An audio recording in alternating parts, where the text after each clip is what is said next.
रावण के पुतले क्यों जलाए जा रहे हैं आज तक? चरित्रहीन था। राम के मंदिर क्यों बनाए जा रहे हैं आज तक? चरित्रवान थे। चरित्रवानों के मंदिर बनते हैं, चरित्रहीनों के पुतले जलते हैं। पूजा तो चरित्र की है ना, इसलिए तो गोस्वामी जी ने लिखा रामचरित्र मानस। क्या लिखा है? राम जी का चरित्र है ना, इसलिए राम जी का चरित्र अनुकरणीय है, जीवन में उतारने योग्य है। इसलिए राम जी का चरित्र सुंदर है। स्त्रियः, आप लोग भी चरित्रहीन मत बनना। पढ़ना लिखना बहुत अच्छी बात है, खूब पढ़ो, पर चरित्रवान, चरित्र ना जाए। आप बहुत पढ़े लिखे हैं, बहुत डिग्रियां हैं आपके पास, पर आपका चरित्र नहीं है, तो उन डिग्रियों का क्या मतलब है? पैसा भी आपने बहुत कमाया, पर आप चरित्रवान नहीं हैं। सोचिए कि आप चरित्रवान नहीं हैं, तो फिर आपके बच्चे आपसे क्या सीखेंगे?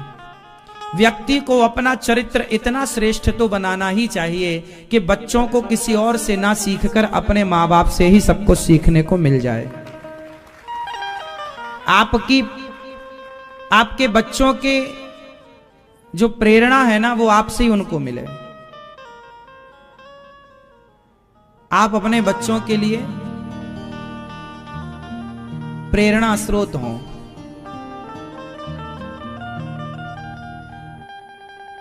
हमें यह ना कहना पड़े कि विवेकानंद जी से हमें प्रेरणा लेनी चाहिए। हमें यह ना कहना पड़े कि भाई तुलसीदास जी, सूरदास जी और राम जी से प्रेरणा लेनी चाहिए। काश ये दिन आए कि जमाना कहे कि बेटा अपने बाप से प्रेरणा ले ले, अपनी माँ से प्रेरणा ले ले। तेरी माँ कितनी श्रेष्ठ है, तेरा बाप कितना श्रेष्ठ है। हर माँ बाप को इतना श्रेष्ठ इसलिए बनना चाहिए कि आपके बच्चों को प्रेरणा किसी और से ना लेकर माँ बाप से लेनी पड़े। जब आप अपने माँ बाप, जब सोचिए आपको चरित्रवान क्यों बनना है? अपने बच्चों के लिए। क्योंकि आज बस नहीं है ना मेरी माँ, आपका भविष्य भी आएगा। कल आज आपने जो गलती की है, आज आपने अच्छा किया या आज आपने बुरा किया, ये आज का अच्छा बुरा कल गिना जाएगा। आज का अच्छा बुरा आज ना देखा जाएगा। जिस दिन आपने एग्जाम दिया, कॉपी में लिखा, उस दिन कॉपी ना चेक होगी। कॉपी पैक होके जाएगी, 2-4 दिन बाद जहां जाएगी वहां उसका चेक होने का नंबर लगेगा। तुरंत आज ही आपने कॉपी में लिखा और आज ही चेक होगी, ऐसा नहीं, जाएगी। उसी तरह आज हमने अच्छा किया, आज हमने बुरा किया, ये दोनों इतिहास में लिखा जाएगा। रावण के टाइम पर, त्रेता में, रावण को बुरा कहने वाले लोग नहीं थे। क्या मजाल किसी की कोई रावण को बुरा कह दे? उस जमाने में राम जी को अच्छा कहने वाले लोग भी इतने ज्यादा नहीं थे। राम जी की अयोध्या में ही सीता मैया को गलत कहने वाले लोग थे या नहीं थे?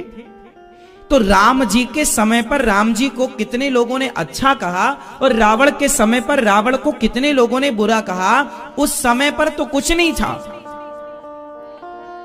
लेकिन उस समय का प्रभाव, त्रेता का प्रभाव आज कलयुग तक है या नहीं?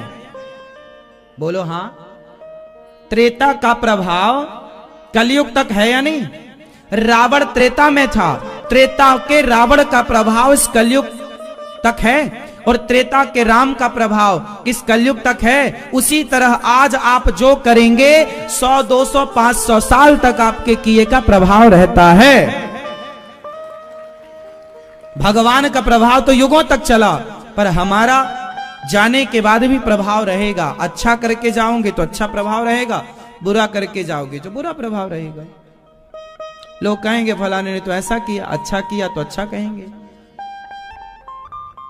इंदिरा गांधी जो करके गई, अटल जी जो करके गए, वो तो करके जब वो कर रहे थे तब उन्हें अच्छा बुरा कहने वाले कितने लोग थे वो मायने नहीं रखता, लेकिन उनके जाने के बाद आज भी लोग अच्छे को अच्छा और बुरे को बुरा कहते हैं। अटल जी के बारे में, इंदिरा जी के बारे में, फलाने के बारे में, स्वामी श्री करपात्री जी के बारे में, तुलसीदास जी के बारे में, सूरदास जी के बारे में। मीरा के टाइम पर तो मीरा की सास कहती थी, तूने तो मेरे कुल का नाश कर दिया। लोग कहें वो तो भई रे बवरिया, और सास कहे कुल नासी रे, पग घुंघरू बांध मीरा नाची रे। तो मीरा की सास तो गलत कहती थी, मीरा का पति गलत कहता था, मीरा का ससुर गलत कहता था, सारा जमाना मीरा को गालियां देता था। तू पांव में घुंघरू बांध के जमाने में नाचती फिरती है, नचनिया बन रही है, क्या क्या ना कहा, क्या क्या ना सुना। लेकिन मीरा के जाने के बाद उनका प्रभाव आज तक है, सैकड़ों वर्षों के बाद। तो व्यक्ति जब अनिरुद्धाचार्य है तो मेरे होते होते मेरी अच्छाई बुराई का प्रभाव नहीं रहेगा, लेकिन मेरे प्राण त्यागते ही समाज मेरी अच्छाई बुराई का आकलन करना स्टार्ट करेगी। मेरे जाने के बाद दुनिया ये देखेगी कि व्यक्ति अच्छा था या बुरा था। ये नियम है प्रकृति का, आप समझो। भगवान कृष्ण जब तक थे तब तक भगवान कृष्ण को शिशुपाल जैसे लोग गालियां देते रहे, दुर्योधन जैसे लोग पानी पी पी के गालियां देते रहे, शकुनी जैसे लोग सवेरे शाम गालियां देते रहे। लेकिन भगवान के जाने के बाद, अर्थात भगवान अपनी लीला पूरी करके जब धराधाम को छोड़कर एक रूप से कण-कण में समा गए और एक रूप से गौलोक चले गए, तब भगवान के जाति याद आया, अरे ये कृष्ण कौन थे, ये तो मनुष्य बनकर आए, भगवान थे। तब पहचानी दुनिया, अरे ये तो भगवान थे। जब तक थे तब तक गालियां देती थी दुनिया, और जब गए तब पहचान, अरे ये तो भगवान थे। जब गिरिराज जी उठाया उन्होंने, तब लोगों को लगा कृष्ण के पास कोई जादू है। लेकिन जब वो गए तब पता चला कि दुनिया का कोई जादूगर अपने जादू से पहाड़ तो नहीं उठा सकता, ये लीला तो भगवान की ही हो सकती। तब समझ में आया कि भगवान है। यदि जादू में इतनी ताकत थी तो आज हजारों जादूगर हैं।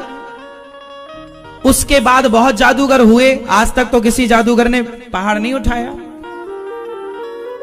तो जब भगवान धरती पर आते हैं ना, तब लोग भगवान को भगवान नहीं समझ पाते। समझने वाले होते हैं अर्जुन जैसे, कम।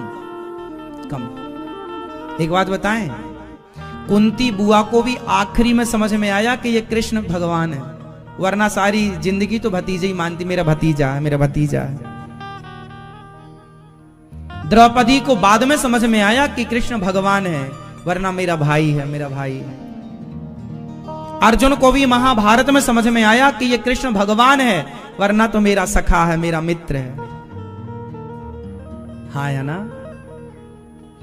तो भगवान राम के रहते क्या मंथरा समझ पाई कि राम भगवान है?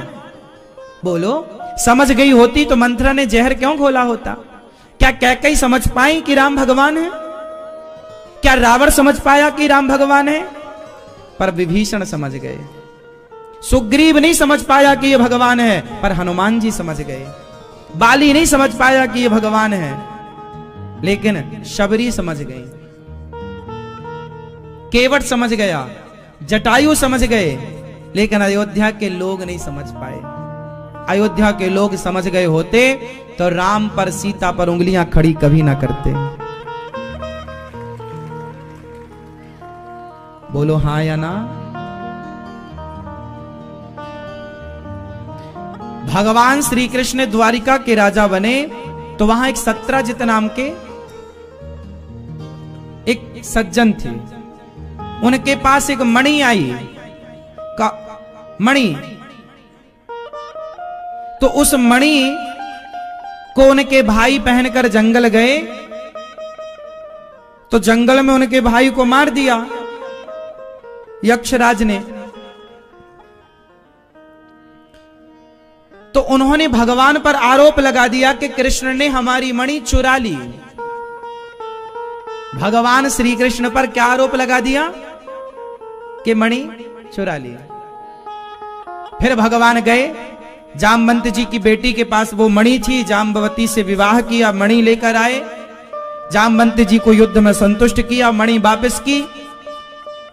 तब उन्हें समझ में आया कि नहीं, मैंने गलत आरोप लगाया। फिर उन्होंने अपनी बेटी का विवाह भगवान से किया, सत्यभामा से, सत्राजित की बेटी सत्यभामा। मतलब भगवान के समय पर भी भगवान पर आरोप लगाने वाले लोग थे।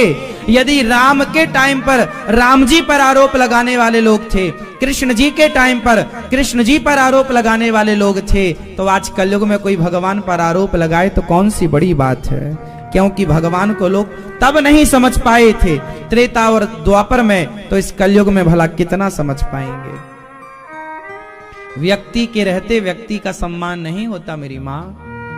जब तक माँ जिंदा होती है ना, बेटा माँ की कदर नहीं करता, लेकिन माँ मर जाती है ना, तो माँ की फोटो से लिपट कर रोता है। पति जिंदा होता है, कुछ स्त्रियां पति का आदर नहीं करती। पति मर जाता है तब पता चलता है कि पति की उपस्थिति क्या थी। पत्नी जिंदा होती है, पत्नी की कदर नहीं करते कुछ पुरुष, कुछ पति। जब पत्नी मर जाती है तो पत्नी की फोटो को देख देख करके उसके साथ बिताए हुए पल याद कर करके वो रोता है कि मेरी पत्नी कितनी अच्छी थी, मैंने खो दिया। बस यही है कि जब तक हमारे पास अपने होते हैं तब तक हमें उनकी कदर नहीं होती।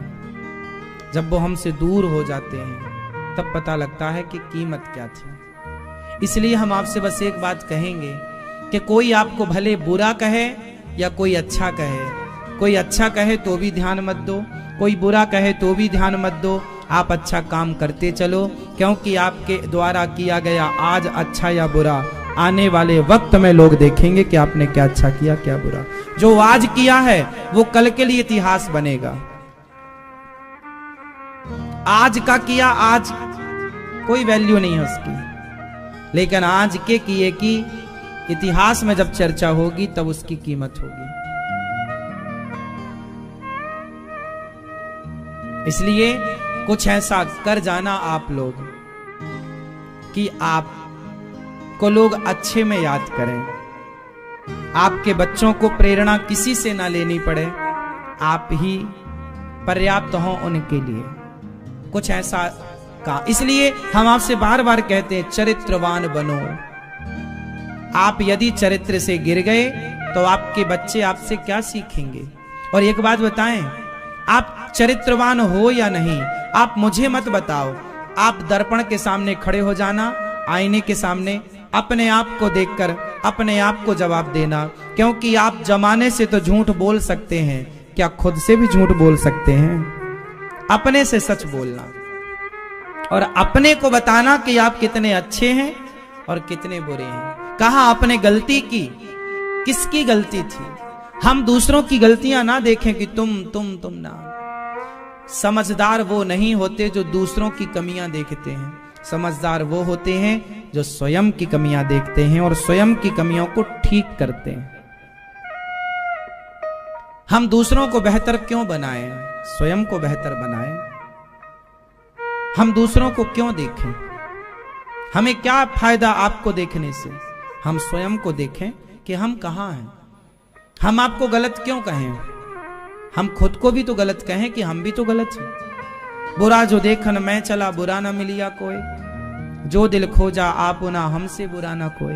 इसलिए ये जीवन बहुत अनमोल है मेरी माँ। 50, 60, 70, 80, 100 बस इतने ही वर्षों का ये जीवन है। इन्हीं वर्षों में आपको कुछ अच्छा कर जाना है। स्वामी विवेकानंद जी 39 ईयर, इतनी कम आयु में उन्होंने इतिहास रच दिया।